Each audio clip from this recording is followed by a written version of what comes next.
The Whispering Woods had always been a place of legend in our town, a dense forest with trees that seemed to sway and murmur even when the air was still. Growing up, we dismissed the stories as nothing more than local folklore meant to spook wayward kids. That was until one crisp autumn night when I decided to venture in, driven by a dare and a misguided sense of bravery. The moment I crossed the threshold of the woods, a chill crept down my spine, and the air around me grew heavy with anticipation. It was then I heard it, the faint, haunting whisper of my name carried by the wind, promising secrets that no living soul had ever uncovered. As I moved deeper into the forest, the whispers grew more distinct, weaving a tapestry of voices that seemed to originate from the very trees themselves.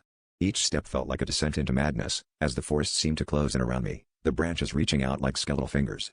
My heart pounded in my chest, and every rational thought was eclipsed by a morbid curiosity to uncover the truth behind the whispers. I stumbled upon a clearing, where the whispers converged into a chorus that spoke of an ancient pact, a pact that could only be fulfilled by someone who dared to listen. The clearing was dominated by a massive, gnarled tree, its bark etched with symbols that pulsed with a faint, eerie glow.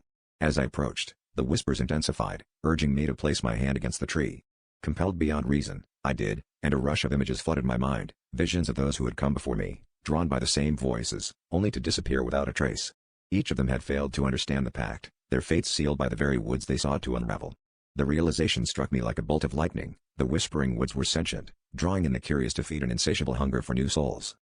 In a moment of clarity, I tore my hand away and stumbled back, the whispers now a cacophony of anger and desperation.